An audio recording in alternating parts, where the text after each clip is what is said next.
नमस्कार मित्रांनो, माझं नाव आहे वेदांग आणि मी तुमचं स्वागत करतो वेदांग गार्डनर यूट्यूब चॅनलमध्ये। आजच्या व्हिडिओमध्ये मित्रांनो मी तुम्हाला सांगणार आहे की पावसाळ्यात काय चूक आहे त्याच्यामुळे तुमची जी माती आहे ती मित्रांनो खराब होऊ शकते।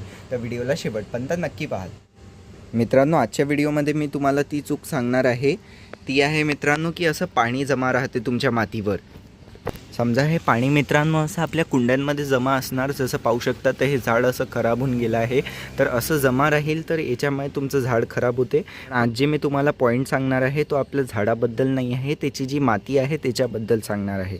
तर जे पण लोक झाडं लावण्यासाठी जी माती आहे ती अशी स्टोअर करून ठेवत असतील एका जागेवर कोणत्याही अशा कंटेनर्समध्ये मित्रांनो, तर त्यांना एक पॉईंट नक्की लक्षात ठेवायचा आहे की तुम्ही जे पण कंटेनर्समध्ये मित्रांनो तुमची जी माती आहे ती स्टोअर करून ठेवता त्या मातीला खालून ड्रेनेज होल नक्की असले पाहिजे, खालून छिद्र नक्की असले पाहिजे। समजा छिद्र नसले तर मित्रांनो जसं पाहू शकता, जसं याला छिद्र आहे तर याच्यात पाणी थांबत नाही आणि चांगल्याने निघून जाते बाहेर। पण मित्रांनो यावाल्या याच्यात मी जसं माती आपली स्टोअर करून ठेवली होती, उन्हाळ्यात मी याच्यातच स्टोअर करून ठेवली होती, पण आता पावसाळा 4-5 दिवसापासून खूप जास्त पाऊस सुरू आहे तर त्याच्यामुळे मित्रांनो पाहू शकता की याच्यात पाणी खूप जमा होऊन गेलं आहे। तर हीच खूप मोठी चूक आहे। समजा मित्रांनो आठवड्याभर अशी माती असेल तिथे असं पाणी साचून असेल तर चालून जाते, जास्त मातीला नुकसान नाही होत, अजून माती आपली खराब नाही होत। पण मित्रांनो खूप वेळासाठी जसं मी तुम्हाला सांगितलं, समजा हे झाडाच्या अशा कुंडींमध्ये पाणी जमा राहिलं तर जसं मी तुम्हाला आधी दाखवलं होतं की झाड पण खराब होते, तर तसंच मित्रांनो जी माती आहे झाडाची ती पण खराब होते। जसं पाहू शकता मी याच्यात आता स्टोअर करून ठेवलेलं आहे, तर माती जी स्टोअर करून ठेवलं आहे त्याच्यावर मित्रांनो पाहू शकता की खूप जास्त पाणी जमा झालं आहे। तर ही आता चूक आहे मित्रांनो। यांनी काय होणार, हे जे पाणी जमा आहे यांनी तसे डास वगैरेही थोडेसे होतात, हे काय होणार मित्रांनो मातीला नुकसान होणार।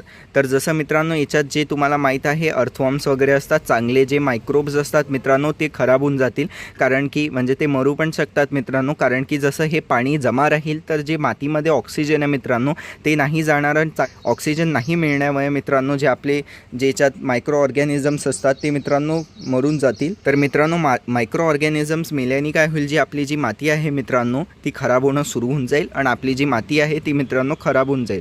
कारण की मित्रांनो जी माती आहे तिला चांगलं ठेवण्यासाठी तेच सगळ्यात जास्त इम्पॉर्टंट असतात। तर मग याच्यावर आपल्याला सोल्युशन काय आहे की मित्रांनो जे पण लोक झाडं लावण्यासाठी माती असे स्टोअर करून ठेवतात तर त्यांना जसं मी याच्यात स्टोअर करून ठेवलं होतं असं स्टोअर नाही करून ठेवायचं आहे तुम्हाला मित्रांनो। जी माती आहे एक काम तुम्ही करू शकता की जे पण तुमच्याकडे अशा कुंड्या थोड्या अशा रिकाम्या असतील त्याच्यावर तुम्ही सध्यासाठी माती टाकून ठेवू शकता। अजून जेव्हाही तुम्हाला गरज पडेल त्याच कुंड्यातनं माती काढून तुम्ही नवीन कुंड्यांमध्ये भरून झाडं लावू शकता।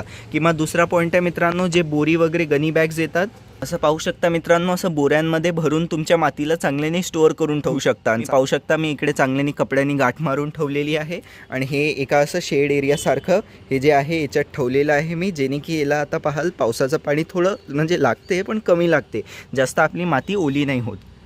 तर हे झाले मित्रांनो 2 सोल्युशन, तेच तुम्हाला फॉलो करायचे आहे जेणे की मित्रांनो तुमचे जे माती आहे ती खराब नाही होणार या पावसाळ्यात। तर कसा वाटला व्हिडिओ आवडला असल्यास व्हिडिओला लाईक करा, शेअर करा, माझ्या चॅनलला सबस्क्राईब करून बेल आयकन नक्की दाबून द्या।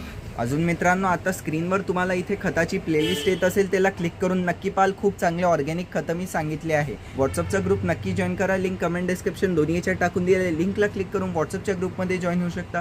आणि झाडासंबंधित काही प्रश्न विचारायचे आहेत त्या ग्रुपवर तुम्ही मला विचारू शकता। धन्यवाद।